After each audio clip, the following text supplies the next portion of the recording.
r/ask Reddit. What is a psychological trick you know to really duck with someone? Silence. It's a very effective interview technique, because as humans we are conditioned to break silences in conversations. I will be dead silent if I am not a host of the conversation. When you are talking to someone, if you interrupt them and say walk with me in a busy tone and start walking away, they will walk with you and continue the conversation without hesitation. You can let them wherever you want really. I worked with a friend who kept a 12-pack of Mountain Dew under his desk. For a while I'd sneak extra cans back into the box. Not a lot and just enough that he was sure he drank more than the box would hold. He knows. Free drinks. When you get into an elevator with other people, don't turn around to face the doors. It's a common practice in my country and people just stand there being uncomfortable. I hate it. Immediately after they look at the time, ask them if they know what time it is. Chances are, they will have to look at the time again. Hell, I do this to myself all the time. Stare at their forehead while they are talking. It really freaks people out. Jim was onto something. Hand them trash in a conversation. Usually, if you reach out with something, the other person will take it, and if they're busy talking to you they won't pay attention to what you're handing them. I do it sometimes for fun, and the expression I get when they finally look down and realize I just handed them my trash to take care of is great. Yes, I've had this done to me. It fully works effortlessly, but I think that's kinda the point. You just have to confidently pass them the trash like it's theirs. It's not really psychological, but let's say someone is 25 or 30 feet behind me while we're both walking down a hallway. There's a 90-degree corner coming up. I round the corner, then run really quietly so I'm really far ahead of the person behind me. Then I walk my normal speed again. When they round the corner, they're surprised to see how far away I am now compared to how normal I was walking. There is this guy who usually walks home from the train station at the same time. I don't know his name or even exactly where he lives, but he must live somewhere close to me. There are many routes I can take, and I always do what you just described. Sometimes I see him take a different route than usual, apparently endlessly looking for the shortcut I must have taken to be ahead of him. Again, there is no shortcut. Whenever I'm out of sight I'm running just to be faster than him. It's been going on for years. Sometimes I wonder if he knows what I am doing. I forget the exact study, but basically in an office setting you can tell anyone anything, and as long as it's on an official memo, anywhere between 60–80% will comply. I think in the study they had it as take this memo to an isolated room, and most people just did it. Wild stuff. There has been a rise in employees receiving emails from their boss telling them to go buy gift cards for Christmas presents or whatever, then to email the codes to the boss so they can hand them out for Christmas. Nigerian princes must be reading the same studies as you.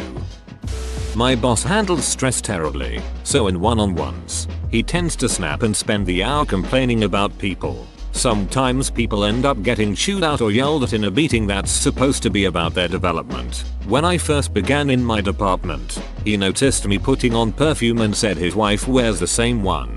It's not anything fancy, just one that's widely known. Every time I go into my one-on-one with him, I apply the perfume right before. He generally speaks very softly to me and doesn't snap at me like he does with others. And I'm pretty sure it's because he smells me and thinks of his wife. Ducked up that it takes that to get a manager to treat you humanely, but it works. If you want to really mess with someone, go up to them and ask them, hey, do you ever get that creepy deja vu feeling? Then like a week later wear the same thing and ask them the same question. I've done this to so many people and their reactions are hilarious. I think I might start pranking my students with this. Point out something that someone does all the time. One of my co-workers would leave the office at the end of the day and forget his headphones. So he'd leave the office and have to run in again to grab them. I told him I noticed he always forgot his headphones, and how he's self-conscious about it and never forgets them anymore. Offer somebody gum but don't take a piece for yourself. Look at the pack, flip it over, and say okay as you put it back into your pocket. Tell your family you're going to get cigarettes, and then never come back. Psychologically duck em good. Look distractedly at their nose or some part of their face. then scratch or rub the corresponding part on your own face. They'll supposedly get confused and think they have something on them. This was from the book Mind Control, The Ancient Art of Psychological Warfare by the dubiously named Ha Lung. My emotionally unstable brother bought this book and I had to see what the hell he was actually reading. The author sounds like a nutcase through his writing. His real name is Ashida Kim. No, actually that's fake too. Radford Davis. He's a self-trained wannabe ninja who sells fake certifications. ABD posts dubious info on martial arts and secret ninja techniques from his trailer in Florida. If you're close-quartered with someone, you can intentionally choose one word out of the lexicon to mispronounce. Swear up and down that your way is the correct way, and the correct way is actually the wrong but popular version. After months of intentionally mispronouncing the word shrimp, my mother now says scrimp. It's been 2 years and I can't undo this. Help. That's wild. My father says Walmart instead of Walmart. I tried correcting him 100 times and obviously say Walmart myself, but he was always like, oh okay, Walmart, and never changed how he says it. Don't worry, you can hardly notice it. Say have a good day and then follow it with something applicable only to them. Then watch them say thanks you too, only to realize what they said doesn't make sense. I do this with Uber Eats drivers all the time. Have a great day. Drive safe. Thanks. You too. Wait. I like to be on the other side of that. I'll say thanks you too purposefully in situations like that. Most commonly at the movies when the ticket checker tells me to enjoy the movie. If you have access to their computer, take a screenshot of their desktop and set that screenshot as their new desktop image. Then hide all the icons in a folder. They'll go nuts trying to click the images, but they're just part of the wallpaper. If somebody is talking and talking, giving you no chance to say what you want to say, drop something very loud on the floor then begin to talk. I just imagined myself at someone's house dropping an antique vase or something just to get my voice heard like some kind of lunatic and think that would be hilarious. I can make my pupils really big on command. It's some weird thing. So I'll be having a conversation both looking at each other and slowly I'll begin to increase the size of my pupils until it's at the max and the person I'm speaking to will kinda stop the conversation and be all like WTF. The reason people do that is because you look like you're on drugs. Tell someone you want to play rock paper scissors as you're both getting ready to count down. Compliment their shirt or something to throw them off and start counting down. Then you pick rock. When you interrupt someone's concentration during the game, they automatically go to the most recent thing in their head, which will be scissors, rock, paper, scissors. It works every time until they realize you're ducking with them. To make it even more effective, compliment their scissors. Adding real quick to the end of a request adds a sense of urgency that compels people to do whatever you tell them. Example: Dari, give me your wallet real quick. And before you know it, Dari hands you his wallet. For me is also powerful when asking someone to do something. People like to think they are doing a favor for someone as opposed to just performing an action after being ordered. I had a friend that would casually eat a slice of American cheese while taking orders at a particularly rude table. Not say anything other than normally asking what they wanted to eat. Bite of cheese. It would immediately make the guy trying to impress his date by being awful to the server totally docile because it was so awkward. My favorite is the slight lean and making a face like you're farting. I only use it to duck with people. I don't actually fart. It'll derail any conversation. When they are angry with you, simply say, "You seem upset. What's the matter?" Then smile. If that doesn't work, punch them in the throat.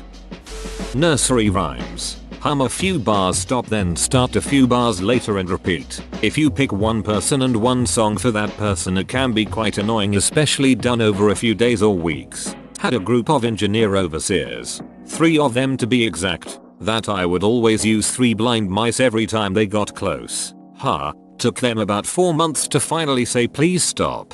Ducking jingle bells. A coworker knew I hated Christmas music and would hum it just to irritate me. It got to the point he would tap out the rhythm with his hammer and whatever we were working on and would watch me get red with anger each and every time because it sticks in my head for days. With zero context, ask someone who did they tell you that to, then just watch as pure confusion washes over their face. The sentence means literally nothing and it is fantastic. This was bad to read while high. If you're eating with them, ask them a question as soon as they take a bite of food. Call them something they are wearing by choice. Whatever you say. Turtleneck. Sure thing. Pink shorts. Yeah, that'll work. Cock ring. If you turn your head to look at something, people tend to mimic your behavior to see what you are looking at. It's instinctual. So I will look at random emptiness, and if people look at where I am looking, I ask, do you see that? When they say no, I reply, I gotta take my meds. Or something similar. Some people have lively reactions. It's fun to duck with people's heads. When disagreeing with someone, try replacing but with and. It is remarkably disconcerting when the person you are arguing with stops arguing with you and you don't realize it. It's been proven that people will stand in a long queue, even if they have no idea what it is for. People do it all the time at festivals and things. Start a queue with your friends in front of a trash bin or something innocuous. Then everyone just casually walks away after a load of people not in on the joke join the end of the queue. I always say thank you in a different language each time I get off the bus. Say shop. Say shop again. Say shop 5 more times. What do you do at a green light? I bike commute to and from work. I've found that when drivers road rage towards me, nothing gets under people's skin more than not being mad as well. When they yell, swear, honk, etc. All I do is laugh or do the crying pantomime, and it usually sends people through the roof. They hate that I'm having a good time when they are raging. When they're talking, glance at something behind them. Go back to making eye contact immediately. Pause for a second, then glance at the same spot again, but make some subtle facial expression for a split second, like confused, concerned, intrigued, etc. They'll probably look back. If they do, ask them what they're looking at before they ask you. If you've been in a space in close proximity to a stranger, elevator, library, etc., and neither of you have acknowledged each other or spoken, when you go to leave, say it was nice to meet you, then walk away. While in a conversation with someone, just smoothly hand something over. They will automatically take it, and vice versa. If you take something from their hand, they will automatically hand it over. One time back in high school while working at a pizza place, we put a blanket on one of the manager's cars with a note under the windshield wiper that said, "Here's so you can sleep with the fishies." That was over 20 years ago. He still sometimes brings up the mistaken mafia death threat to this day. The German Stasi used to break into dissidents' houses and move all their furniture just like an inch in one direction to duck with them. What does yes spell? Yes, what does EYS spell? Most of the time they'll say yes. It worked on my wife and I busted out laughing. It took her a solid 5 minutes and called me an a-hole. Easiest way I know is when walking into an elevator. Don't turn around and look at the door.